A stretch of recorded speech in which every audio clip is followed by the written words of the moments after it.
Hello friends, ચાલો potentiometer આપણે એની theory, એના પ્રેક્ટિકલ, આ બધી વસ્તુ કરી બરાબર.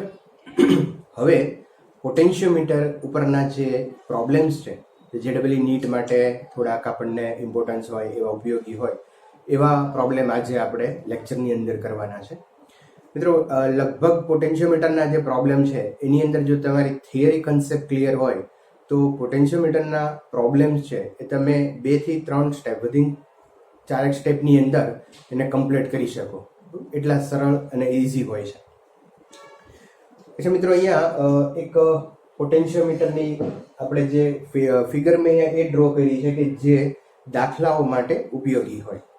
તો આ ફિગરની અંદર આપણે બે વસ્તુ સમજી લઈએ. એક તો આ ફ્લો, કરંટ ફ્લો કેવી રીતે થાય, પોટેન્શિયલ ગ્રેડિયન્ટ કેટલું હોય, અને આ બેટરીનું આનું ઈએમએફ ધારો કે આપણે E લઈએ અને આનું E1 લ્યો, બરાબર. તો એનો રિલેશન કેવી રીતે છે, આ બધી જ વસ્તુ આપણે થિયરીની અંદર કરી ગયા છીએ, પણ એમ છતાં એકવાર રિપીટ કરી લઈએ, કારણ કે હવે પછીના જેટલા કાંઈ પ્રોબ્લેમ્સ છે એ બધા જ પ્રોબ્લેમ્સની અંદર આ જ વસ્તુ વારંવાર રિપીટ થવાની છે, બરાબર. તો ઝડપથી આપણે અહીંયા જોઈ લઈએ. અહીંયા એક બેટરીનો આંતરિક અવરોધ, કોઈ બહારથી રેઝિસ્ટન્સ લગાડેલો છે, એબી તાર, આ તાર પણ અવરોધ તરીકે કામ કરે છે. ગૌણ પરિપથની અંદર એક બેટરી E1, ગેલ્વેનોમીટર, અને ગેલ્વેનોમીટર સાથે જોકી, અને આ બિંદુ છે એને આપણે તટસ્થ બિંદુ, સંતુલન બિંદુ,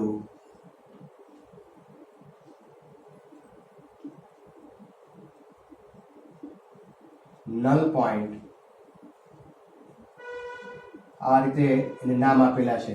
અને આ જ્યારે હોય તટસ્થ બિંદુ, સંતુલન બિંદુ, નલ પોઈન્ટ હોય ત્યારે આમાંથી પસાર થતો કરંટ જે છે એ 0 હોય. પણ આ પરિપથમાં કરંટ છે એ ફ્લો થતો હોય, બરાબર. તો મિત્રો, ઝડપથી રિવાઇઝ કરીએ આપણે. તો અહીંયા સૌપ્રથમ આપણે આ પરિપથમાં જે કરંટ કેટલો ફ્લો થાય છે, અહીંયા 0 છે, એટલે આ પરિપથમાં જે પ્રાથમિક પરિપથ છે આપણો, એની અંદર કરંટ કેટલો ફ્લો થાય એ આપણે એક નોટ કરી લઈએ.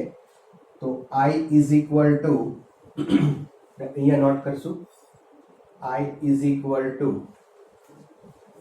ઓહમનો નિયમ, E અપોન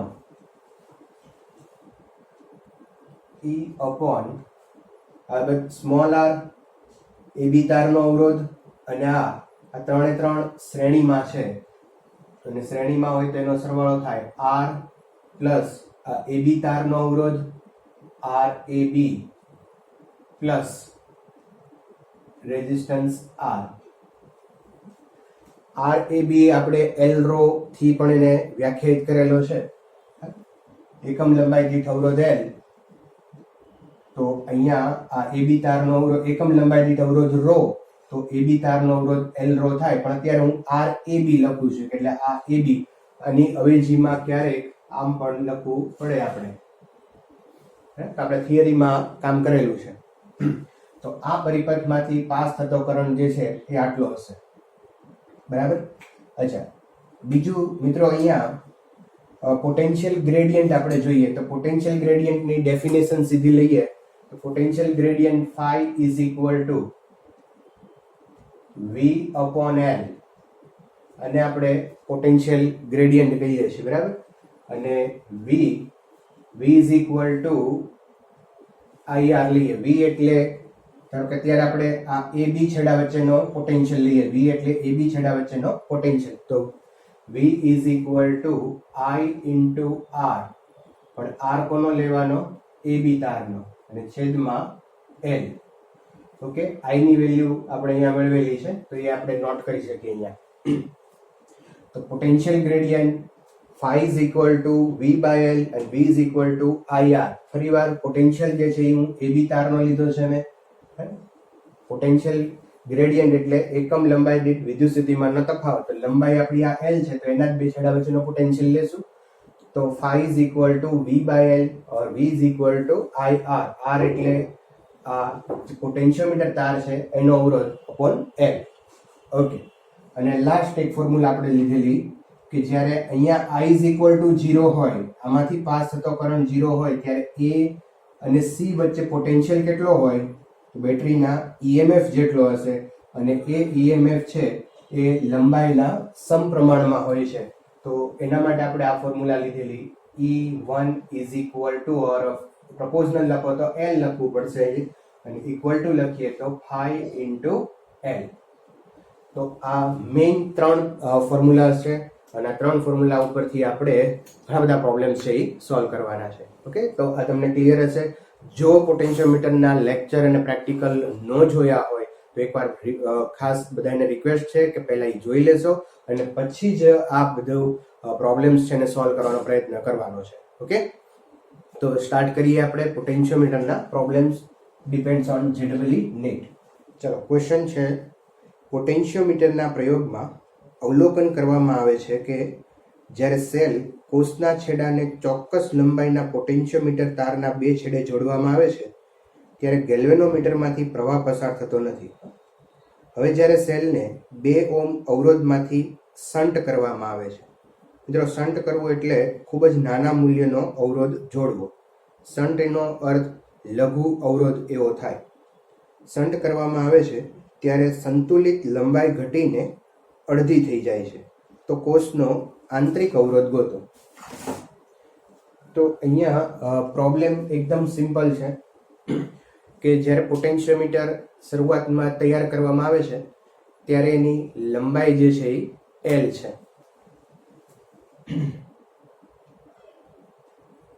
તો લંબાઈ L1 is equal to L લઈએ. હવે જ્યારે 2 ઓહ્મનો અવરોધ એને શન્ટ કરવામાં આવે એટલે કે એને સમાંતર લઘુ મૂલ્યનો અવરોધ જોડવામાં આવે ત્યારે લંબાઈ જે છે એ અડધી થઈ જાય છે, L/2 થાય છે. તો બેટરીનો જે આંતરિક અવરોધ છે એ આપણે મેળવવાનો છે. એકદમ સિમ્પલ ક્વેશ્ચન છે. આંતરિક અવરોધ માટેનું એક ફોર્મ્યુલા આપણે શીખી ગયા છીએ, તો અહીં આપણે એક નોટ કરી લઈએ. R is equal to capital R L1/L2 minus 1.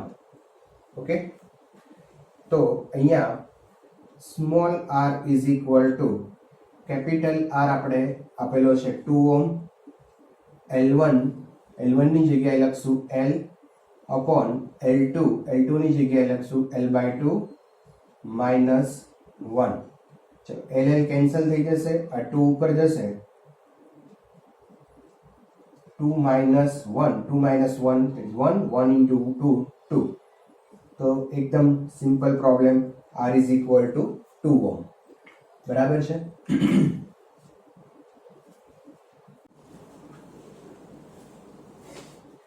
ચાલો, હવે આ પરિપથ આપણને આપેલો છે અને એ પરિપથની અંદર આ વોલ્ટમીટર, અહીંયા એક વોલ્ટમીટર જોડેલું છે અને વોલ્ટમીટર કેટલા પોટેન્શિયલ બતાવે, કેટલો વોલ્ટેજ બતાવે એ આપણે ફાઇન્ડ કરવાનું છે.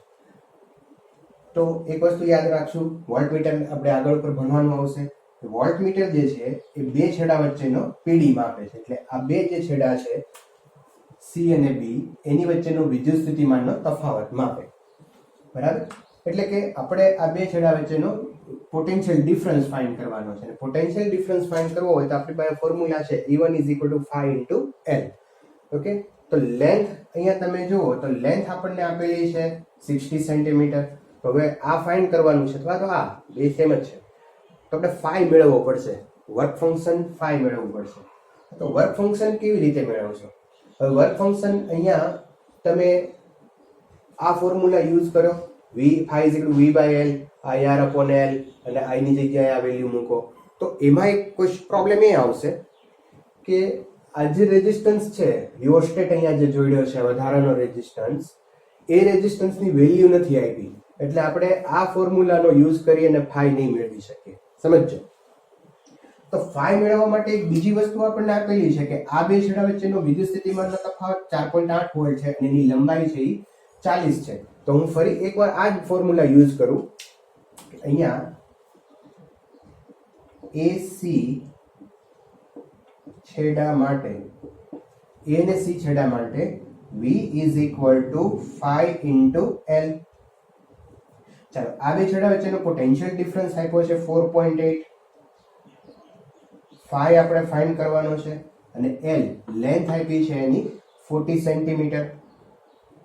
ઓર તમે એને મીટરમાં ફેરવી શકો. 40 is equal to 0.4 metre. Okay, ચાલો તો phi is equal to આપણને મળી જશે 4.8 divided by 0.4 એટલે અહીંયા 12 ચોક 48 થઈ જશે. તો phi is equal to 1.2 volt પર મીટર. ઓકે, પોઈન્ટ અહીંયા કેન્સલ કરીને તમને આવડે. તો phi પોટેન્શિયલ ગ્રેડિયન્ટ મળી ગયો. હવે આપણે C અને B વચ્ચે પોટેન્શિયલ ડિફરન્સ ફાઇન્ડ કરવો છે. તો CB વચ્ચે PD. ફરી પાછું ફોર્મ્યુલા લખું. VCB is equal to phi into L. phi આપણે લઈ આવ્યા છીએ 1.2 મલ્ટીપ્લાય 60 સેન્ટીમીટર છે. તો 60 સેન્ટીમીટર એટલે 0.6 મીટર થાય. અહીંયા લખીએ 0.6 મીટર. તો 12 મલ્ટીપ્લાય 6 7.2 વોલ્ટ VCB. તો આ બે છેડા વચ્ચેનો વિદ્યુત સ્થિતિમાનનો તફાવત આવી ગયો 7.2 વોલ્ટ. મિત્રો અહીંયા વર્ક ફંક્શન ન જ ફાઇન્ડ કરવાનું હતું, પણ વર્ક ફંક્શન જે પહેલા દાખલાની અંદર આપણે જે રીતે કર્યું એ રીતે અહીંયા ન થઈ શકી. શું કામ ન થઈ શકી? કારણ કે આની કોઈ વેલ્યુ આપણને આપી નહોતી, પણ એની અવેજીમાં આપણને આ એક વેલ્યુ આપેલી છે. તો એના ઉપરથી મેં ફાઇન્ડ કર્યું વર્ક ફંક્શન અને પોટેન્શિયલ ગ્રેડિયન્ટ. અને પોટેન્શિયલ ગ્રેડિયન્ટ પછી આપણે એના ઉપરથી CB વચ્ચેના વોલ્ટેજ છે એ મેળવી લીધા. Okay, clear not? આગળ જઈએ.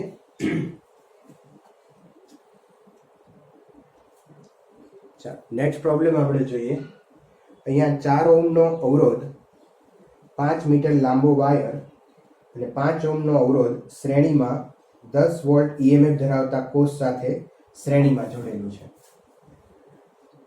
આનો અવરોધ 4 ઓહ્મ છે. બેટરી 10 વોલ્ટની છે અને બેટરીનો આંતરિક અવરોધ 1 ઓહ્મ છે.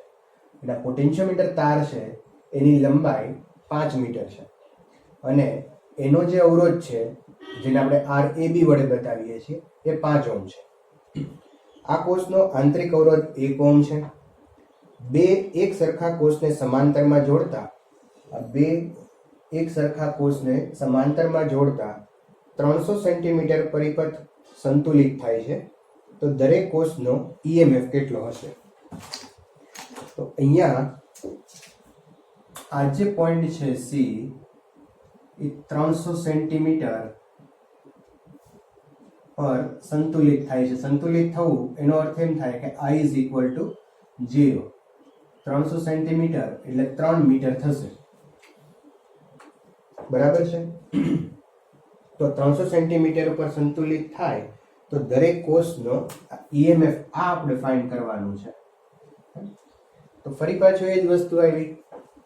આ E1 આપણે ફાઇન્ડ કરવો છે. અચ્છા મિત્રો, અહીંયા એક વસ્તુ આપણે ખાસ નોટ કરશું કે આ બંને સમાંતરમાં છે અને સમાંતર જોડાણમાં જો બેના EMF સરખા હોય તો સમતુલ્ય EMF પણ E નો એ જ રહે. અહીં બંને કોષ સમાંતરમાં હોવાથી સમતુલ્ય EMF બરાબર E જ થાય.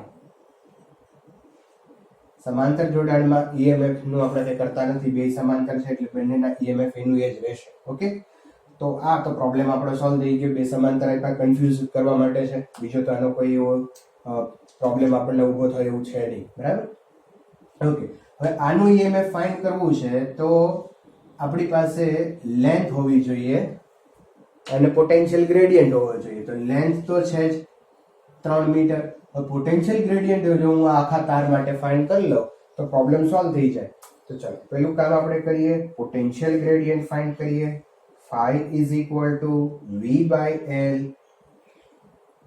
ઓકે, પણ આ બે છેડા વચ્ચેનો પોટેન્શિયલ આપ્યો છે ના, તો લખો IR upon L. ઓકે, આમાંથી પસાર થતો કરંટ આપ્યો છે ના, તો લખો I ની value E upon small r plus capital RAB plus R into L. ચલો હવે આ ફોર્મ્યુલાનો યુઝ કરી અને તમે પહેલા પોટેન્શિયલ ગ્રેડિયન્ટ ફાઇન્ડ કરીએ આપણે. phi is equal to EMF, પ્રાથમિક કોર્સના EMF આપ્યા છે 10 વોલ્ટ મલ્ટીપ્લાય RAB જે છે એ 5 ઓહમ છે અપોન સ્મોલ r આંતરિક અવરોધ 1 પ્લસ RAB એટલે 5 પ્લસ એક રેઝિસ્ટન્સ વધારાનો છે તો 4 અને લેન્થ આપી છે આપણને 5. તો આ ત્રણ રેઝિસ્ટન્સ, હવે ત્રણ રેઝિસ્ટન્સ અહીંયા આપ્યા છે, એક આનો આંતરિક અવરોધ અને આ AB તારનો અવરોધ અને લેન્થ આપી છે. ઓકે, ચલો આ 5 કેન્સલ કરશો, 5 4 10 આ બધું કેન્સલ થઈ જશે, તો અહીંયા આન્સર આવશે 1 વોલ્ટ પર મીટર. ઓકે, તો વર્ક ફંક્શન આવી જશે 1 વોલ્ટ પર મીટર. હવે આપણે આ ફોર્મ્યુલાથી આપણે આના EMF ફાઇન્ડ કરીએ, તો બીજું કામ કરીએ, E1 અથવા તો આ E છે તો E is equal to capital E is equal to phi into L.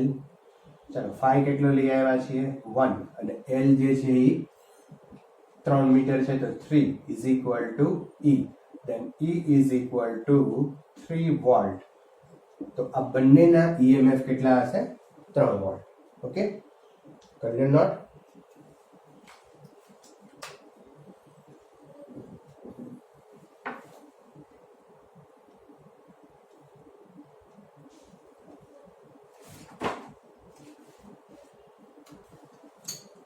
Potentiometer તારની કુલ લંબાઈ 10 મીટર. પોટેન્શિયોમીટર તારની કુલ લંબાઈ એટલે કેપિટલ L અને કુલ અવરોધ 10 ઓહમ છે. તો પોટેન્શિયોમીટર તારનો અવરોધ RAB is equal to 10 ohm. તેની સાથે એક બેટરી જેનું EMF 2 વોલ્ટ છે. આ બેટરીનું EMF પ્રાથમિક કોર્સની બેટરી છે 2 વોલ્ટ. આંતરિક અવરોધ નહિવત છે એટલે આંતરિક અવરોધ નહિવતનો અર્થ આપણે 0 કરી નાખશું. અને રિઓસ્ટેટ જોડતા પોટેન્શિયલ ગ્રેડિયન્ટ, તો અહીંયા મિત્રો આપણે પોટેન્શિયલ ગ્રેડિયન્ટ સીધું આપી દીધું છે 20 મિલીવોલ્ટ પર મીટર. 20 મિલીમાંથી આપણે એને વોલ્ટમાં વયા જઈએ 10⁻³ અપોન 10⁻³ વોલ્ટ પર મીટર. તો રિઓસ્ટેટ દ્વારા અપાતો અવરોધ છે એ કેટલો હશે? તો મિત્રો અહીંયા ડેટા મેં લખ્યા, તમે જોઈ શકો કે આપણને આ EMF આપ્યું છે, આનો આંતરિક અવરોધ 0 છે. હવે આ રેઝિસ્ટન્સની વેલ્યુ નથી આપી, આને રિઓસ્ટેટ આપણે કહી શકીએ. તો રિઓસ્ટેટની વેલ્યુ નથી આપી, આપણે ફાઇન્ડ કરવાની છે. સોરી, આ આંતરિક અવરોધ લીધો છે ને આપણે, તો આ તો 0 આપ્યો છે અને આ રિઓસ્ટેટ છે. તો રિઓસ્ટેટની વેલ્યુ આપણને નથી આપી, આપણે ફાઇન્ડ કરવાની છે.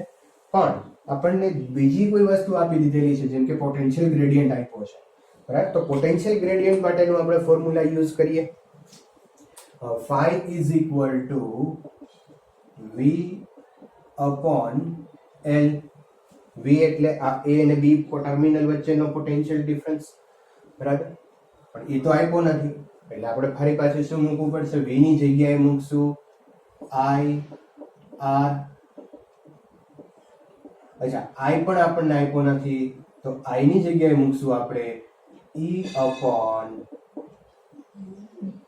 small r plus RAB plus R into L. Okay, ચાલો તો હવે આપણે આ R જે છે એ ફાઇન્ડ કરવાનો છે રિઓસ્ટેટ માટેનો અવરોધ. તો બધાની વેલ્યુ મૂકી દઈ. ચલો, પોટેન્શિયલ ગ્રેડિયન્ટ આપ્યું છે 20 into 10⁻³ EMF આપણને આપ્યા છે 2 વોલ્ટ. RAB છે 10 ohm upon small r equal to 0 લેશું RAB again 10 plus r find કરવાનો છે અને લેન્થ પણ 10 છે. ઓકે, આ 10 કેન્સલ કરી શકાય. ચલો આ 10 પ્લસ r આ સાઈડ લઈએ. 10 plus r is equal to 2 upon 20 into 10 to power minus 3.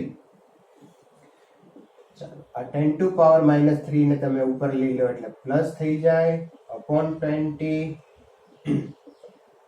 તો અહીંયા થઈ જશે 100, કેન્સલ કરશો 10 આવશે એટલે 100 થઈ જશે અને 10 પ્લસ r પર r is equal to 100 minus 10 that is 90 ohm. તો મિત્રો રિયોસ્ટેટની વેલ્યુ આવશે 90 ઓહમ. ઓકે, કલ્યાણ not.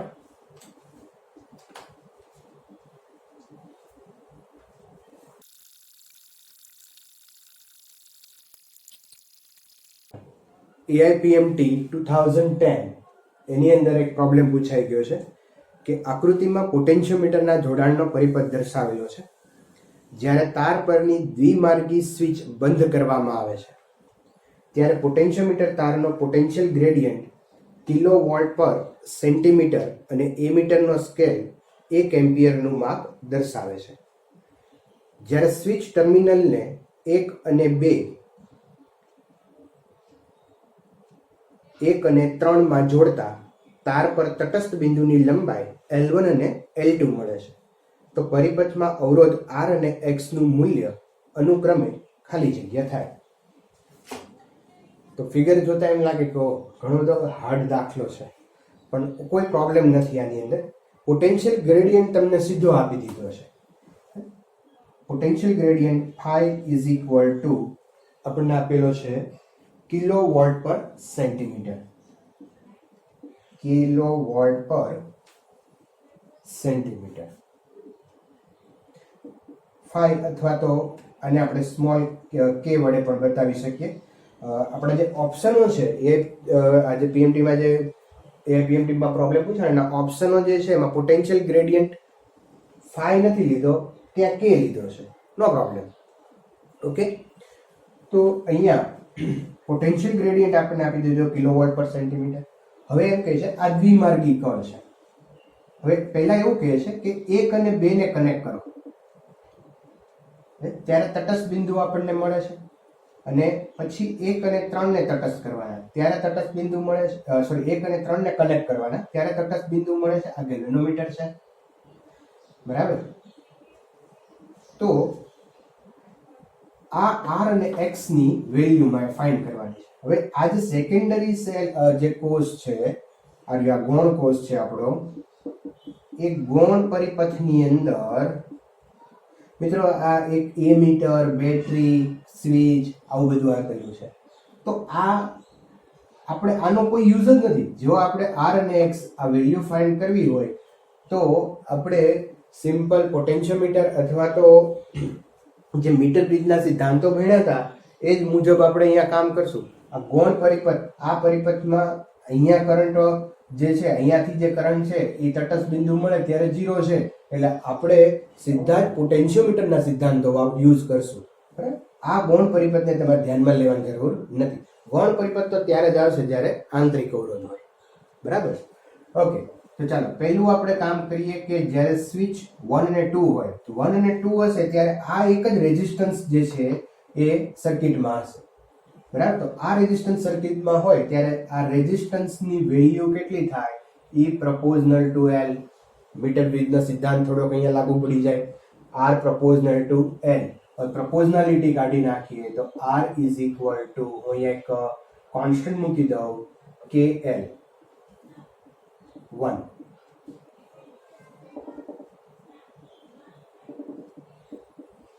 Okay, R is equal two KL1. તો એક રેઝિસ્ટન્સ તો મળી ગયો આપણને. હવે જ્યારે એમ કહે છે કે આને છોડી દો અને આને કનેક્ટ કરો. આને કનેક્ટ કરીએ ત્યારે શું થાય? જો કે આ R અને X બંને આવી જશે શ્રેણીમાં અને R અને X આ છે જ નહીં. બરાબર. આ R અને X બંને શ્રેણીમાં આવી ગયા. આ તો કનેક્ટ નથી એટલે R અને X બંને શ્રેણીમાં આવી ગયા તો એની લેન્થ L2 છે એના સમપ્રમાણમાં હશે. તો અહીંયા આપણે બીજું લખી શકીએ R plus x is equal two KL2. ચલો R ની વેલ્યુ અહીંયા આપણે મૂકી દઈએ KL1 plus x is equal to KL2 और x is equal to k common લઈ લો તો L2 માઇનસ L1. તો આ તમારો આવી ગયો x. સિમ્પલ ક્વેશ્ચન, પણ સિમ્પલ ત્યારે થાય જો તમારી અંદર કન્સેપ્ટ ક્લિયર હોય. હા, તો પોટેન્શિયોમીટર અને વિસ્ટન બ્રિજ આ બંનેને ભેગું કર્યું છે અહીંયા. તો બહુ સિમ્પલ તમે મેથડથી કામ કરી શકો, નહીં તો તમે બહુ કન્ફ્યુઝ થઈ જાવ કે આવી ફિગર છે આમાં કરવું શું.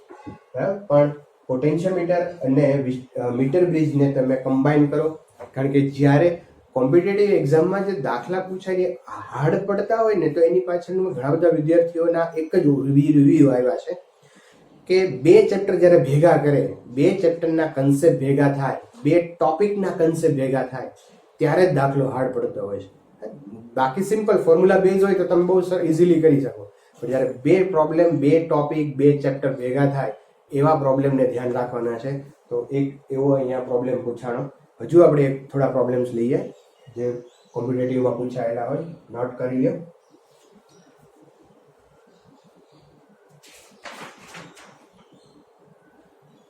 AIPMT 2014 ની અંદર એક પ્રોબ્લેમ પૂછાયો છે કે પોટેન્શિયોમીટર પરિપથની ગોઠવણ આપેલ કોષનો આંતરિક અવરોધ શોધવા માટે કરેલ છે. 2 વોલ્ટ અને અવગણી શકાય તેટલા આંતરિક અવરોધ ધરાવતી મુખ્ય બેટરીને પોટેન્શિયોમીટર તારના છેડે જોડવામાં આવે છે. પોટેન્શિયોમીટર તાર 4 મીટર લાંબો છે. જ્યારે અવરોધ R ને આપેલ કોષના છેડે લગાડવામાં આવે છે ત્યારે તેની કિંમત ઇન્ફાઇનાઇટ અને 9.5 ઓહમ મળે છે. તો પોટેન્શિયોમીટર તાર પર સંતુલિત લંબાઈ અનુક્રમે 3 મીટર અને 2.85 મીટર છે. તો કોષના આંતરિક અવરોધનું મૂલ્ય ગોતો. અચ્છા, હવે ફરી પાછી અહીંયા રકમ એવી છે કે થોડુંક તમને કન્ફ્યુઝ કરે, પણ પ્રેક્ટિકલ જો તમે જોયા હશે તો તમને આ રકમ કન્ફ્યુઝ નહીં કરે. અહીંયા રકમમાં એવું લખ્યું છે કે પોટેન્શિયોમીટર તારની જે લંબાઈ છે 4 મીટર છે અને એના જે લંબાઈ ઉપર જે અવરોધ બતાવે છે એ ઇન્ફાઇનાઇટ અને 9.5 ઓહમ બતાવે છે. બરાબર, ઇન્ફાઇનાઇટ અને 9.5 ઓહમ બતાવે. તો પ્રેક્ટિકલમાં તમે જોયું હશે કે બંને બાજુ જે જોકી છે એને મૂકીને આપણે ચેક કરતા હોઈએ છીએ કે ગેલ્વેનોમીટર છે એ આવર્તન બંને બાજુ બતાવે છે કે નહીં. તો અહીંયા જો તમે કળ K1 છે એને ખુલ્લી રાખો તો એનો અવરોધ ઇન્ફાઇનાઇટ થઈ જાય. બરાબર, કળ K1 છે એ ખુલ્લી રાખીએ તો અવરોધ છે એ ઇન્ફાઇનાઇટ થઈ જાય. તો આ ચેક કર્યું છે, ખાલી પોટેન્શિયોમીટર છે એને ચેક કરવાની આ મેથડ છે. એટલે આમાં કન્ફ્યુઝ થવાની જરૂર નથી. આપણે અહીંયા ખાલી આંતરિક અવરોધ ગોતવો છે. તો આંતરિક અવરોધનું ફોર્મ્યુલા છે R is equal two capital R L1/L2 minus 1. Okay, ચાલો. ઇન્ફાઇનાઇટ રેઝિસ્ટન્સ માટે તો આપણે કેલ્ક્યુલેટ નહીં કરી શકીએ ઇન્ટરનલ રેઝિસ્ટન્સ, તો કેલ્ક્યુલેટ કરશું 9. કેટલું છે 9.5. તો અહીંયા આપણે મૂકશું 9.5 રેઝિસ્ટન્સ છે. L1 પહેલી લંબાઈ આપણને 3 આપેલી છે અને બીજી લંબાઈ જે છે એ આપી છે આપણને 2.85 માઇનસ 1. ઓકે, તો અહીંયા 9.5 3 minus 2.85 upon 2.85 is equal two small r. આનું તમે કેલ્ક્યુલેટરથી સાદુરૂપ આપો એટલે તમને એનો જવાબ છે એ સિમ્પલ મળી જાય. ઓકે, તો કન્ફ્યુઝ થવાની અહીંયા જરૂર નથી. દાખલોની રકમ લાંબી છે, પણ જો થિયરી અને પ્રેક્ટિકલ સરખી રીતે કર્યા હોય તો આ પણ તમે બહુ ઇઝીલી સોલ્વ કરી શકો. ઓકે, નેક્સ્ટ પ્રોબ્લેમ લઈએ. AIPMT 2014માં ફરી એક પાછો પૂછાણો દાખલો કે L લંબાઈ અને R અવરોધ ધરાવતા પોટેન્શિયોમીટર તારને E0 EMF અને R1 અવરોધ ધરાવતી બેટરી સાથે શ્રેણીમાં જોડેલું છે. તો આ જે પોટેન્શિયોમીટર તાર છે એની લંબાઈ આપણને આપી છે L.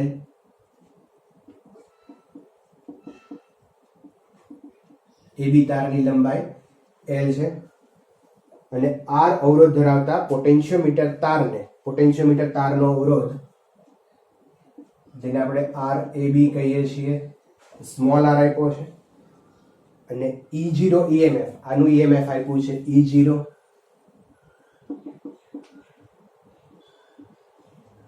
અને R1 અવરોધ ધરાવતી આનો આંતરિક અવરોધ આપ્યો છે સ્મોલ r ની જગ્યાએ અહીંયા R1 આપ્યું છે, નોટેશન ચેન્જ કર્યા છે ખાલી. સાથે શ્રેણીમાં જોડવામાં આવે છે અજ્ઞાત EMF E, આ અજ્ઞાત EMF E, તો E1 ની જગ્યાએ E છે. હવે પોટેન્શિયોમીટર તારની લંબાઈ L પર સંતુલિત થાય છે, તો આ જે લંબાઈ છે એ L પર સંતુલિત થાય છે. તો EMF આપણે ફાઇન્ડ કરવાનું છે, આ EMF આપણે મેળવવાનું છે. ઓપ્શનો તમને આપેલા છે, ઓપ્શનની અંદર ફોર્મ્યુલા બેઝ ઓપ્શનો છે, અને આની અંદર આપણને કોઈ ડેટા તો આપ્યા નથી એટલે ફોર્મ્યુલા બેઝ જ થશે. ચાલો, EMF ફાઇન્ડ કરવું હોય તો આપણી પાસે પાછું એક ફોર્મ્યુલા છે, E = 5 × L. તો E1 અથવા તો E1 = 5 × L. E1 એટલે આપણે મૂકશું કેપિટલ E, 5 ની જગ્યાએ મૂકશું V/L, IRA B/L અને આ ફોર્મ્યુલા, બરાબર. ચાલો તો ફરી પાછું આપણે થોડુંક લખી VAB/L × સ્મોલ l. VAB ની જગ્યાએ લખશું IRAB/L × સ્મોલ l. I ની જગ્યાએ લખશું E/સ્મોલ r plus RAB plus capital R RAB × small l. ચાલો, EMF આપણને અહીંયા આપેલા છે E0, બધાની વેલ્યુ પુટ કરીએ. RAB એટલે સ્મોલ r અપોન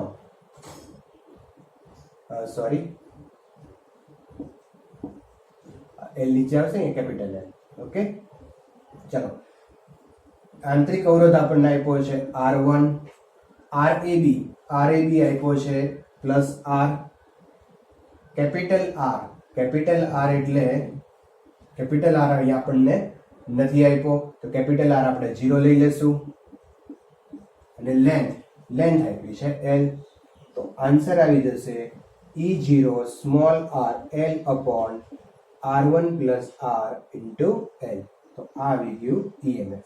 તો આ ફોર્મ્યુલા પણ તમે યાદ રાખી શકો, બરાબર, EMF ફાઇન્ડ કરવા માટે. તો આવો આન્સર છે, ઓપ્શન આ રીતનો છે.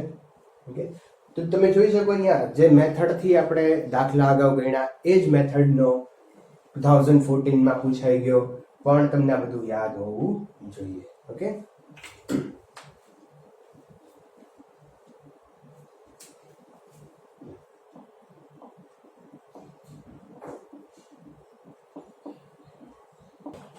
AIPMT 2015 પોટેન્શિયોમીટર તાર 4 મીટર લંબાઈ અને 8 ઓહ્મ અવરોધ ધરાવે છે. પોટેન્શિયોમીટર તારની લંબાઈ 4 મીટર અને એનો અવરોધ એ 8 ઓહ્મ છે. તાર પર 1 મિલીવોલ્ટ પ્રતિ સેન્ટીમીટર વિદ્યુત સ્થિતિમાન પ્રચલન મેળવવા માટે વિદ્યુત સ્થિતિમાન પ્રચલન આપણે મેળવવાનું છે 1 મિલીવોલ્ટ પર સેન્ટીમીટર. ઓકે, મેળવવા માટે તાર અને 2 વોલ્ટ EMF ના એક્યુમ્યુલેટર સાથે શ્રેણીમાં લગાડેલ અવરોધનું મૂલ્ય મેળવવાનું છે. તો 2 વોલ્ટ EMF ના એક્યુમ્યુલેટર એટલે બેટરી સાથે 2 વોલ્ટની બેટરી સાથે જોડેલ શ્રેણીમાં લગાડેલ અવરોધનું મૂલ્ય પોતાનું. તો શ્રેણીમાં લગાડેલ અવરોધનું મૂલ્ય RH આપણે ફાઇન્ડ કરવાનું. ફરી પાછો અહીંયા ગૌણ પરિપથ નથી આપ્યો તમને. એક્યુમ્યુલેટર સાથે બેટરી એટલે આ જ બેટરી થઈ, એનો આંતરિક અવરોધ, રિઓસ્ટેટ, તારની લંબાઈ, તારનો અવરોધ, આવી બધી થોડી વસ્તુ આપણને આપેલી છે. અને આપણે આ રિઓસ્ટેટ ફાઇન્ડ કરવાનો છે. રિઓસ્ટેટ આ શ્રેણીમાં લગાડેલો જે અવરોધ છે એ કેટલો છે એ ફાઇન્ડ કરવાનો. ઓકે, વર્ક ફંક્શન આપ્યું છે તો એના ઉપરથી આપણે કરી શકીએ, પણ વર્ક ફંક્શન તમે જુઓ અહીંયા 1 મિલીવોલ્ટ પર સેન્ટીમીટર છે. એટલે પહેલું કામ આપણે અહીંયા મીટર છે, વોલ્ટેજ છે, એટલે મિલીને પહેલા 10⁻³ વોલ્ટમાં ફેરવો, અને સેન્ટીમીટર એટલે 10⁻² મીટરમાં ફેરવો. તો આ થઈ જશે 0.1 વોલ્ટ પર મીટર, 10⁻⁻1 એમ લખો તો વાંધો નથી. ઓકે, તો આ એક વસ્તુ ધ્યાન રાખવાનું. બાકી એકદમ પ્રોબ્લેમ સિમ્પલ છે. ચાલો હવે આપણે સોલ્યુશન કરીએ ને તો phi ઇઝ ઇક્વલ ટુ સીધી વેલ્યુ મૂકશું આપણે હવે ERAB upon small r plus capital R plus capital R into L. તો phi ની વેલ્યુ હવે આપણે આ સીધી મૂકી છે બરાબર. ચાલો EMF આપણને આપ્યું છે 2 વોલ્ટ. RAB આપ્યો છે 8 upon small r આંતરિક અવરોધ આપણને આપ્યો નથી તો 0 લઈ લેશું. આંતરિક અવરોધ આપ્યો નથી ને આપણને નહીં. ઓકે RAB 8 પ્લસ R આપણે ફાઇન્ડ કરવાનો છે અને L આપ્યું છે 4. ચાલો અહીંયા આવી જશે 0.1 or 10 to power minus 1. ચાલો અહીંયા આપણે છેદું ડાળી દેશું અને આ બાજુ લઈ આવો 8 plus R is equal to 2 into 2 4 upon 0.1. તો R is equal to 4 upon 0.1 that is 40. R ઓલી બાજુ જશે માઇનસ તો આવી જશે 30 ઓહમ. તો શ્રેણીમાં જોડેલો અવરોધ 32 ઓહમ. ઓકે તો જો અહીંયા આ વસ્તુનું ધ્યાન રાખવું પડે. જો અહીંયા તમે ભૂલ કરી ગયા તો દાખલામાં પાછો જવાબમાં ભૂલ થશે. તો again easy problem AIPMT 2015. Okay